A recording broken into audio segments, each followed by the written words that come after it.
bem-vindos à comunidade Novo Tempo Fortaleza. Aqui é um lugar para todos, onde podemos servir a Deus e ao próximo. Nossas programações acontecem todos os sábados às 10 da manhã e aos domingos, realizada pelo grupo de jovens do programa Suave na Nave, às 19 horas. Se você tem interesse em estudar a Bíblia com a gente, te oferecemos estudos bíblicos gratuitos. Quer conhecer mais sobre a nossa comunidade, os nossos projetos? Então nos acompanhe nas redes sociais. Nos siga no Instagram, @comunidade Novo Tempo Fortal, e se inscreva em nosso canal no YouTube, Comunidade Novo Tempo Fortaleza. A nossa adoração já vai começar, então compartilhe essa live com um amigo. Um abraço e fica com Deus!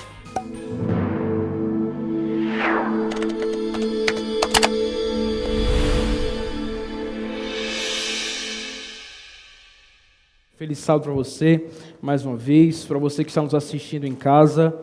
Bem-vindo à comunidade Novo Tempo de Fortaleza.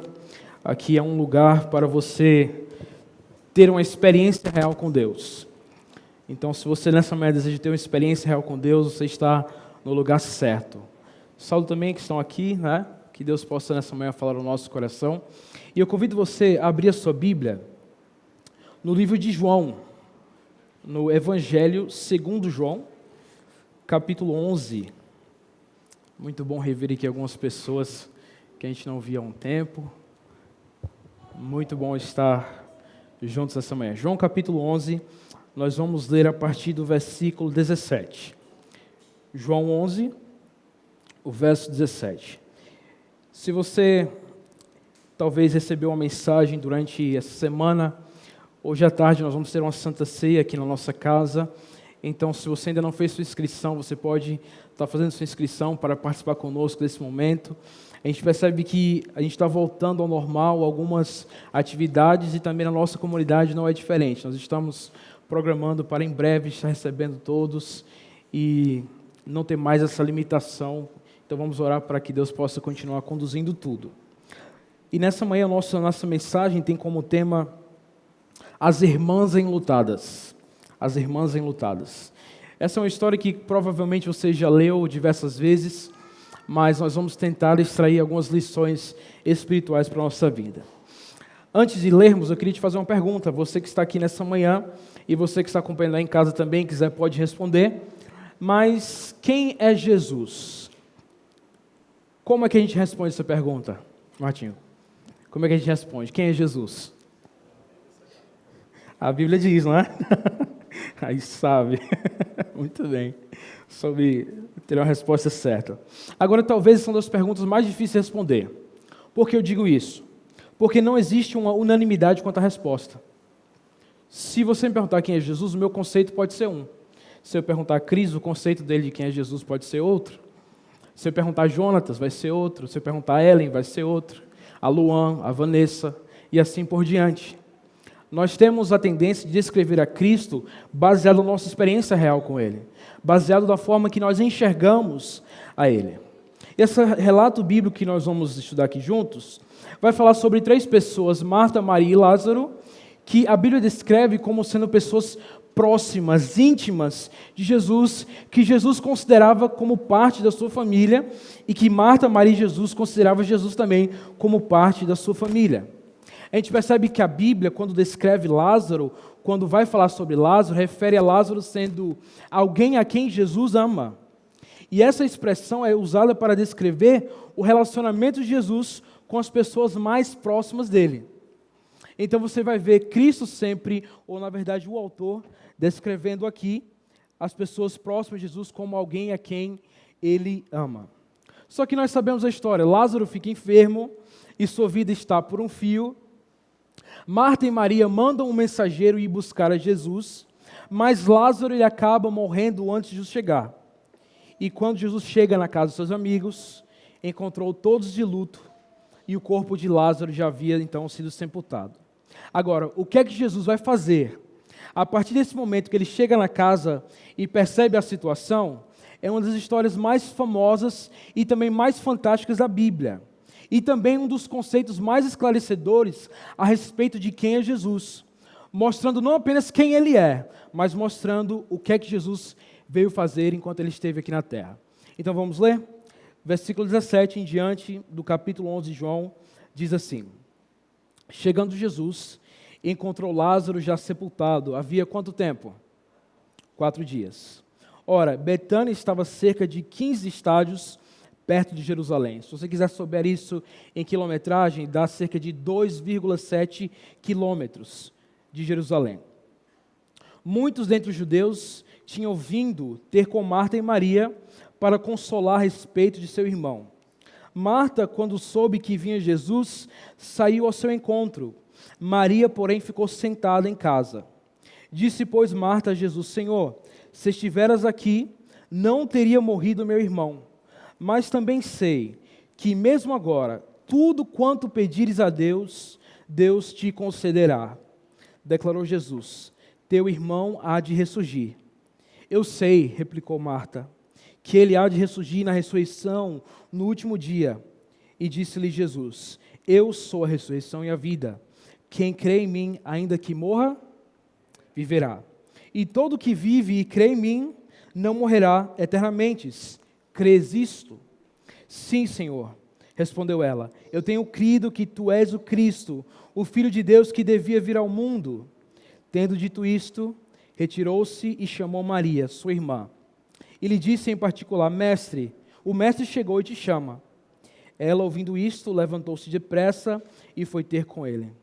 Pois Jesus ainda não tinha entrado na aldeia, mas permanecia onde Marta se avistara com ele. Os judeus que estavam com Maria em casa e a consolavam, vendo-a levantar-se depressa e sair, seguiram-na, supondo que ela ia ao túmulo para chorar. Quando Maria chegou ao lugar onde estava Jesus, ao vê-lo, lançou-se aos seus pés, dizendo: Senhor, se estiveras aqui, meu irmão não teria morrido. Jesus, vendo-a chorar, e bem assim os judeus que a acompanhavam, agitou-se no espírito e comoveu-se. E perguntou: onde o sepultastes? E eles responderam: Senhor, vem ver. E o verso 35 diz: Jesus o quê? Chorou. Nós temos aqui, nós vamos voltar para o relato bíblico em breve, mas temos aqui 4 personagens: Jesus, Marta, Maria e Lázaro. Jesus foi convocado para vir ao encontro deles. Marta e Maria estavam preocupadas pela saúde do seu irmão, e logo ele vem a falecer, e quando Jesus chega, nós sabemos que já encontra todo Lázaro então morto e também sepultado.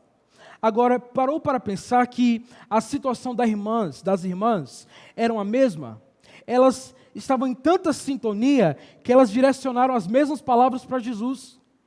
Marta, quando ela encontra Jesus, ela fala: Senhor, se você estivesse aqui, é quase que uma repreensão, é quase que um recado dado a Jesus: Senhor, olha, você tinha condições de salvar a vida do meu irmão, mas o Senhor não estava aqui. Mas eu tenho certeza que se você estivesse aqui, ele não teria morrido. Aí o que é que Jesus fala para ela? Marta, eu sou a ressurreição e a vida. Aí quando é a vez de Maria agora, Maria se aproxima de Jesus e o que é que ela fala? Senhor, se estiveras aqui, meu irmão não teria morrido. Gente, são as mesmas palavras, exatamente as mesmas palavras usadas por Marta e usadas também por Maria. Nós vimos que, há pouco aqui exemplo, de que os irmãos sempre copiam um ao outro, né? E Marta e Maria não era diferente. Elas falaram a mesma palavra para Jesus. Agora, por que, pastor, você está dizendo isso? Porque eu quero te mostrar que a resposta de Jesus foi diferente para a mesma pergunta. Marta chega para Jesus, confronta Jesus e fala: Senhor, se eu estivesse aqui, meu irmão não teria morrido. Agora, qual foi a resposta de Jesus? Jesus fala: olha, Marta, eu sou a ressurreição e sou a vida. Comigo nunca é tarde demais. Era isso que Jesus estava dizendo. O coração de Marta, ele estava pendendo para o desespero, mas Jesus encontra com ela e vai contra essa tendência do desespero dela. Ele repreende essa fala de Marta, mas ao mesmo tempo transmite a Marta esperança. Só que com Maria foi diferente. Jesus meio que ele vai no mesmo tom de palavras, no mesmo tom de voz, quem sabe, para Marta. Marta confronta Jesus, perguntando: Senhor, eu não queria que meu irmão tivesse morto, mas eu mandei alguém atrás de você, se você estivesse aqui, ele estaria vivo. E Jesus repreende a Marta. Só que quando é a vez de Maria falar: Senhor, se você estivesse aqui, meu irmão estaria vivo? A pergunta é a mesma, mas a reação de Jesus foi diferente. Jesus, ele não discute. Jesus, ele não repete as palavras, Maria, eu sou a ressurreição em sua vida, comigo nunca é tarde. Mas Jesus, ele perde a fala. Ele só pergunta, onde é que está o corpo? Jesus, ele sensibiliza, e em vez de ele se colocar contra a tendência do coração de Maria, como ele fez com Marta, ele se deixa levar pela emoção de Maria, por ver Maria chorando. Ele coloca-se do lado de Maria em sua dor. Ele, quem sabe, irrompe em lágrimas e só consegue dizer, Maria, onde é que está Lázaro? Quando olhamos para essas duas reações de Jesus, nós olhamos não apenas com a profunda sabedoria que Cristo tinha, mas também para a forma de Jesus se relacionar com as pessoas, revelando o caráter, mas também a identidade de Cristo. Ao encontrar com Marta, ele afirma, Marta, eu sou a ressurreição, eu sou a vida. Ele está declarando, olha, eu sou a divindade, eu tenho poder sobre a própria morte. Só eu posso dar a vida, só eu posso tirar e só eu posso devolver. É isso que Cristo estava dizendo para Marta. Ele diz que ele não apenas tem acesso à vida das pessoas, não está dizendo que ele tem acesso ao poder divino que vem do alto, mas ele declara, eu sou a própria vida. Eu ressuscito, eu tiro, eu sou o que dá poder, que mantém tudo vivo também, esse poder está em mim. E essa não foi nem a primeira nem a última vez que Cristo faz algumas declarações ou afirmações poderosas como essas. Por exemplo, se a gente olhar o relato bíblico dos evangelhos, Cristo vai dizer, olha, eu vi Satanás cair do céu como um raio. Perdoados estão os seus pecados. E isso, para aquela época, era algo muito confrontador. Por quê? Porque só pode perdoar pecados aquele que é afetado pelo pecado, aquele a quem o pecado afeta. Por exemplo, se eu maltrato a Felipe, se eu faço algo que Felipe não gostou, Cristo pode me perdoar por Felipe? Não. Só quem pode me perdoar é quem? É Felipe. Então, quando Cristo diz, olha, perdoados estão os seus pecados, ele está dizendo, olha, o pecado, ele afeta a mim. O pecado é uma transgressão do meu amor por você. O pecado mostra o quanto você está longe ou prefere coisas que não me agradam. O pecado cometido por nós é uma afronta para Deus. É por isso que só Ele pode perdoar. Então, quando Cristo diz a um paralítico ou a alguma mulher, perdoados estão os seus pecados, Ele está dizendo, olha, todos os pecados da humanidade são contra mim. E eu tenho poder para perdoá-los. E isso a gente acha muito interessante porque quando a gente olha para as diversas religiões que tem no mundo, e os movimentos religiosos, os profetas de diversas religiões, a gente enxerga o quê? Que esses profetas falam, olha, eu sou um profeta e eu vou te mostrar quem é Deus. Eu vou te levar até um encontro com Deus. Já o Cristo, ele ensinava, eu sou o próprio Deus, venham me encontrar. Cristo falava dessa forma. Então, através da atitude de Jesus para Maria e Marta, a gente entende que Cristo foi verdadeiramente homem, mas também verdadeiramente Deus. Quando Jesus se encontra com Marta, percebemos ali a sua divindade, o seu poder de até ressuscitar, de até devolver a vida. Mas isso não explica na totalidade quem Jesus é. Porque logo em seguida, quando Maria começa a soluçar por causa da falta que ela estava sentindo do seu irmão, Jesus se sensibiliza com a dor e o sofrimento à sombra da sepultura. Enxergamos a divindade de Deus, mas também a vulnerabilidade humana. Jesus reage a Maria dessa maneira, ele se comove porque ele também era homem. Ele é conosco. E ele estava dizendo não apenas para Maria, mas para todos que estavam ali naquele momento, olha, eu sensibilizo com a sua dor. Quando eu vejo você chorando, isso também mexe comigo. Quando eu vejo você triste, eu também me sensibilizo com isso, porque eu também sou homem. Jesus, ele dá a Marta o ministério da verdade, porque era aquilo que Marta mais precisava naquele momento. Jesus meio que sacode Marta pelos ombros e diz, Marta, você é tão próxima, nós somos tão amigos, nós somos tão íntimos, somos uma família, e você ainda não percebeu que eu tenho poder para ressuscitar? Era aquilo que Marta precisava para ela ouvir aquelas palavras e perceber, Jesus tem a solução. Jesus, ele pode ressuscitar o meu irmão. Jesus estava dizendo, olha Marta, ouça o que eu estou te dizendo, não se desespere, eu estou aqui. Eu sou a ressurreição, eu sou a vida, é isso que eu sou. Mas já a Maria, Cristo oferece o ministério das lágrimas. Porque é isso que Maria mais precisava naquele momento. Maria não precisava de uma afirmação de que ele tinha o poder para ressuscitar, mas Maria precisava de alguém próximo, de alguém perto, que entendesse o que passava no seu coração, para ela ser acalmada então. Jesus se coloca numa posição tão baixa para se envolver com a dor de alguém, mas com uma sinceridade profunda. Sabe, todos nós precisamos em nossas vidas, em algum momento, o ministério da verdade ou o ministério das lágrimas. E qual é que você está precisando hoje? Você precisa que alguém reafirme verdades bíblicas que você já conhece, só que você tem esquecido, e quem sabe isso tem levado você a ter uma falta de fé? Ou será que você precisa de alguém que não diga muitas palavras, mas apenas esteja ao seu lado, dizendo, olha, eu estou contigo. A sua dor, eu quero torná-la minha também. O seu sofrimento, a sua tristeza, as suas mágoas, eu quero que elas sejam minhas também. Só que haverá momentos que dizer a verdade vai ser o que nós precisaremos ouvir.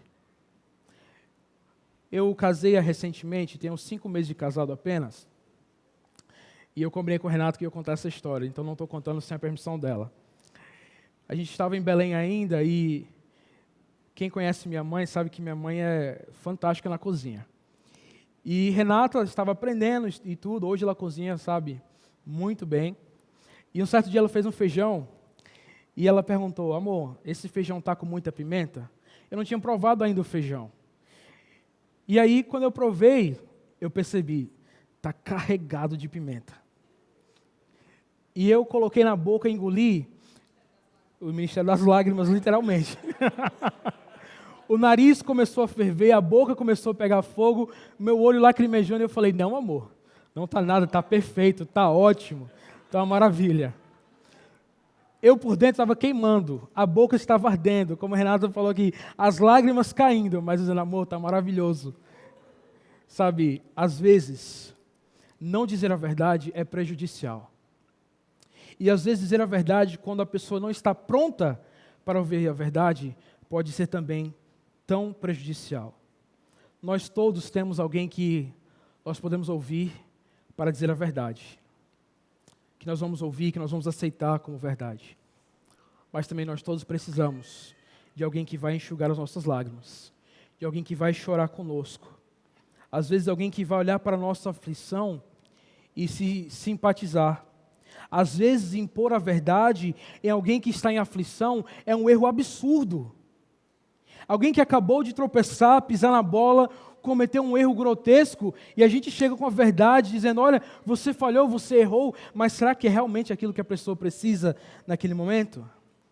Mas também, o outro lado da moeda, há ocasiões em que apenas orar com a pessoa e não lhe dizer a verdade pode ser um erro pior ainda, ou igualmente errado, como no sentido oposto.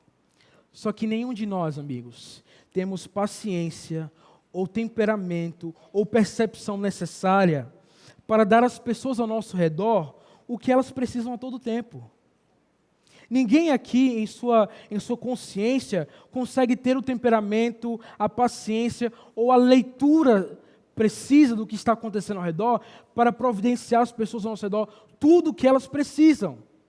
E aí é onde entra a força de uma igreja, a força de uma comunidade, a força de grupos, a força de amigos, a força de família. Porque quando um não consegue, o outro vai lá e consegue dar força. Mas sabe, o que eu quero deixar claro para você nessa manhã, uma coisa é que Cristo, Ele consegue isso. Cristo, Ele consegue providenciar as palavras que eu preciso ouvir para corrigir o meu erro e serem ditas com amor. Mas Ele também consegue se colocar ao meu lado, enxergar as minhas lágrimas e não falar nada, apenas dizer, eu estou aqui contigo.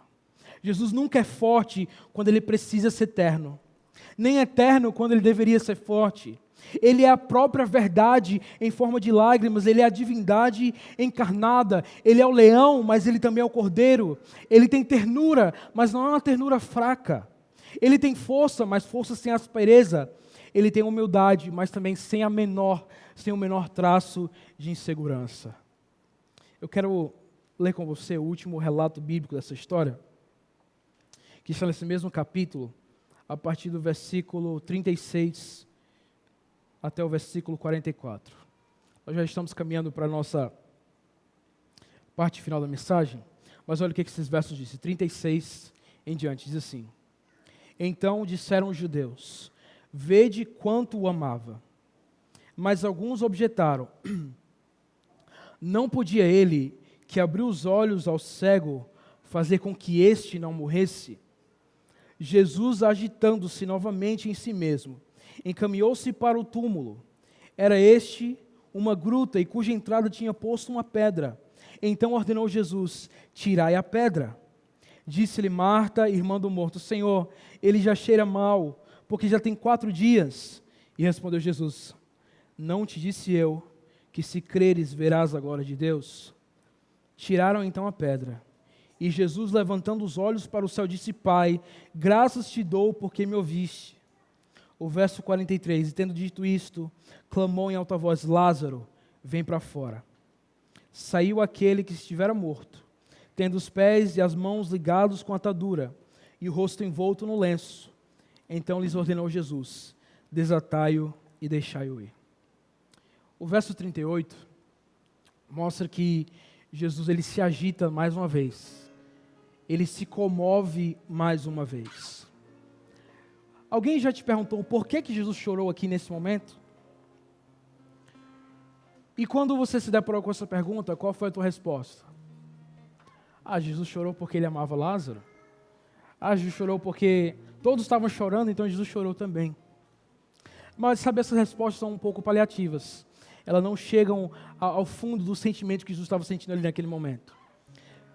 A palavra grega original, embrimaomai, é um termo grego que nos dá a entender que para essa palavra significa não apenas que Jesus chorou, não apenas que Jesus se agitou, mas quer dizer que Jesus ele urrou de raiva. Jesus ficou furioso. Ele urra de raiva. Ele vocifera. E a pergunta é, por que Jesus então está bravo? Por que Jesus está furioso nesse momento? Sabe por quê? Porque Jesus, ele se enche de raiva, não das pessoas que estavam duvidando, não da falta de fé de Marta, não da incredulidade de Marta, e não das lágrimas de Maria, mas Jesus, ele fica com raiva, sabe por quê? Por causa da morte. Porque o salário do pecado é a morte. E quantos pecaram? Todos. Cristo, quando ele olha para o túmulo de Lázaro, ele chora, ele se agita, ele urra de raiva, ele vocifera, porque ele fica bravo, porque Jesus olha para aquele túmulo e ele entende, sabe, todos os meus filhos vão passar por isso um dia. E sabe, eu nunca planejei isso para eles. A morte nunca fez plano do meu plano original que eu tive para o ser humano. E quantos aqui já perderam alguém? Quantos aqui já sentiram na pele a dor de perder alguém que você ama? Todos. Sabe quem se identifica com você? Jesus. Aquele que diz, eu sou a ressurreição e a vida, mas também aquele que está ao seu lado e diz, olha, eu estou contigo, eu posso enxugar as suas lágrimas. A dor que você sente por perder alguém, eu também sinto. Jesus, ele olha firme para o nosso maior pesadelo, que é o fim da vida. Ninguém quer morrer. E a perda dos entes queridos, isso mexeu com o coração de Jesus. Ele vê o prejuízo que o pecado causou, sendo que ele nunca planejou que o pecado fizesse parte da nossa realidade. Jesus não veio empunhado de uma espada. Ele veio com pregos nas mãos. Jesus não veio para trazer julgamento, mas ele veio para sofrer o julgamento que era nosso. Jesus sabia que quando ele ressuscitasse Lázaro dos mortos, o sistema religioso ia se juntar para tentar matá-lo. Mas ele também tinha plena consciência de que a única forma de ele tirar Lázaro do túmulo, sabe o que era? era se colocando dentro do túmulo logo depois. Jesus sabia que o único método de interromper o funeral de Lázaro seria conclamando o seu. Jesus sabia que a única forma de interromper o nosso funeral seria declarando o dele.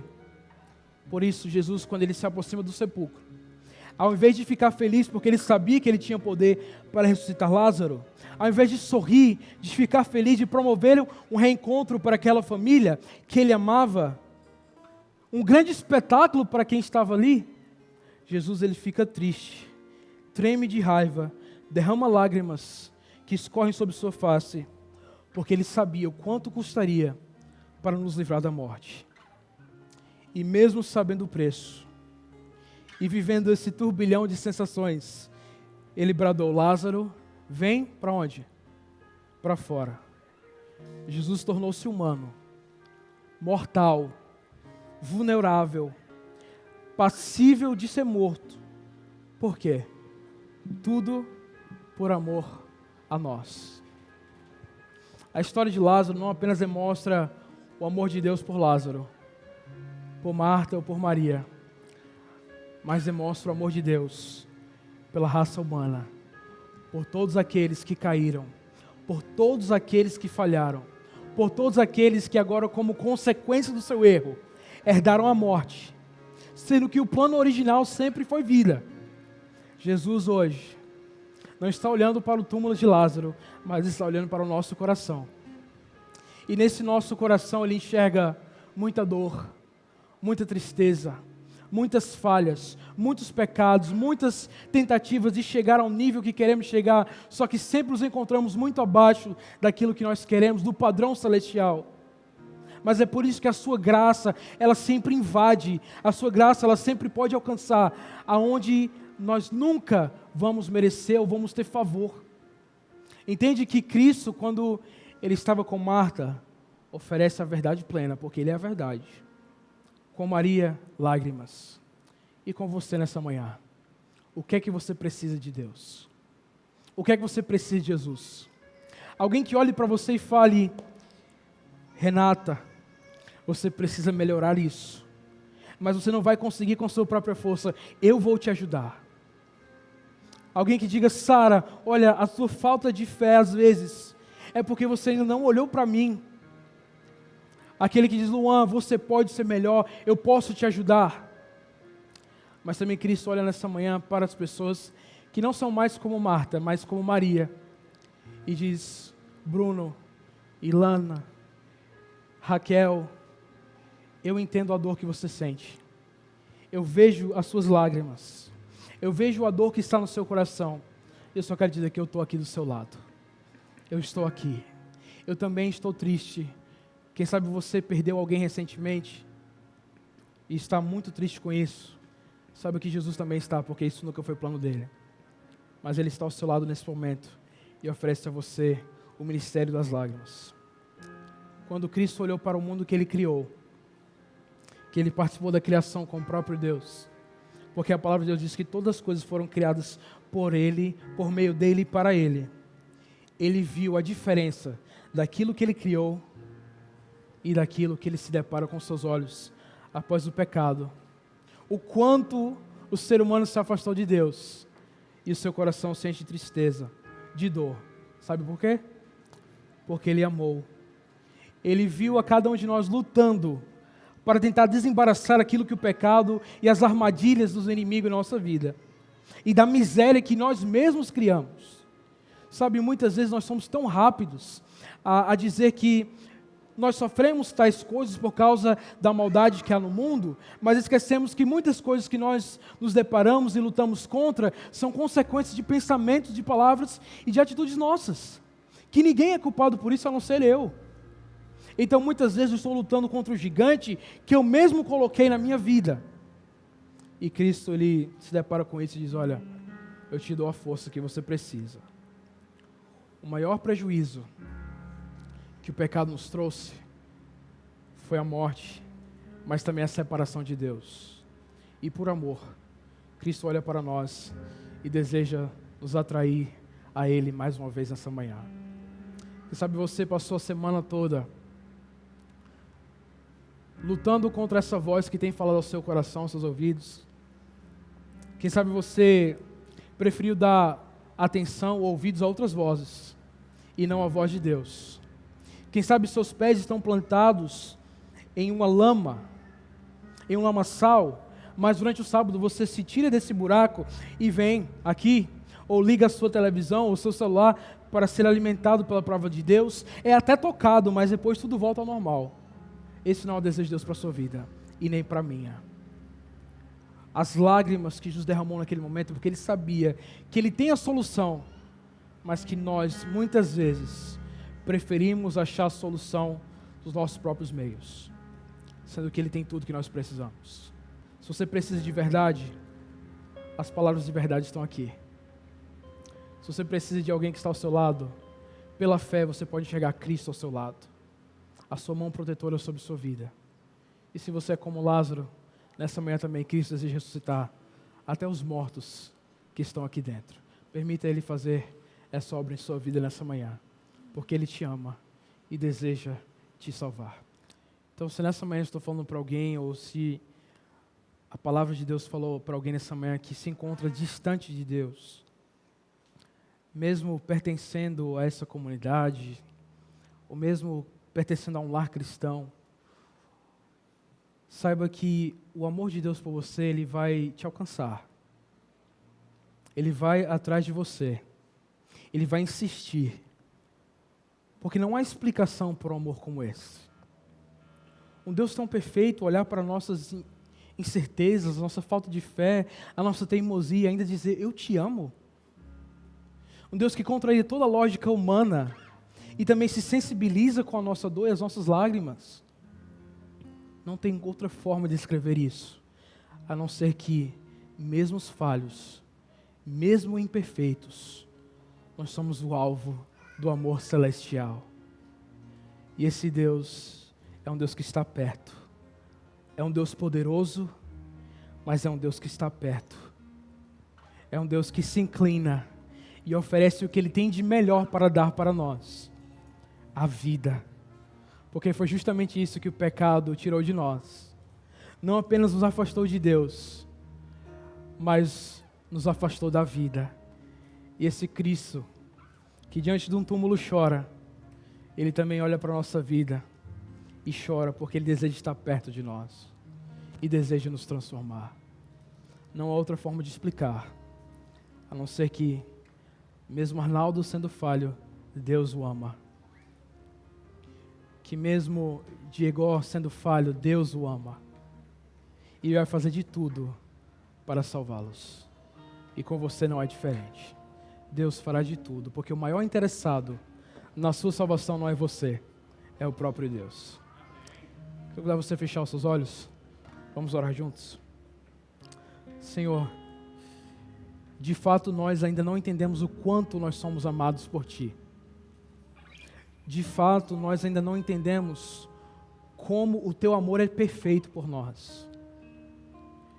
E nessa manhã nós queremos, Senhor, tomar uma decisão aqui juntos, porque nós reconhecemos que nós temos todos a mesma necessidade. Nós carecemos de Cristo. E esse Cristo tão perfeito, esse Cristo tão amoroso, aquele que é eterno quando Ele precisa ser eterno, aquele que é paciente, bondoso, justo, mas também é aquele que deseja nos corrigir, deseja nos alertar. Ele está aqui nessa manhã, sondando cada coração e cada necessidade, e diante de cada necessidade Ele pode se adaptar, Ele pode entrar e pode se encaixar perfeitamente naquilo que mais precisamos. Se nessa manhã, Senhor, há aqui pessoas com falta de fé, eu sei que o Senhor é capaz de fazer com que a fé de cada um deles seja aumentada, que a confiança em Ti também seja aumentada.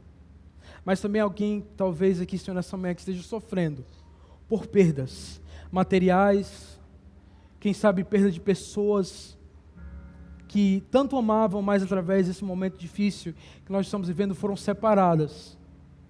O Senhor também olha para cada uma delas e diz, olha, eu sou a ressurreição, eu sou a vida, tudo que você precisa está em mim.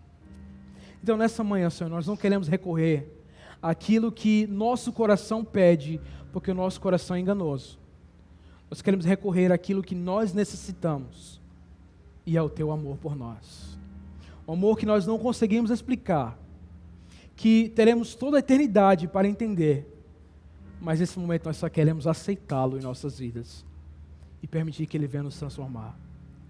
E assim, Senhor, quando nós entendermos o quanto nós somos amados por Ti, ajuda-nos a sermos mais amorosos com as pessoas que nos cercam, a pensar menos em nós e mais naqueles que também que necessitam de nós. Porque aquele que não ama não conhece a Deus, e Deus é a própria essência do amor. Vem estar conosco, continua ao nosso lado. Nós suplicamos em nome de Jesus. Amém. Que Deus te abençoe.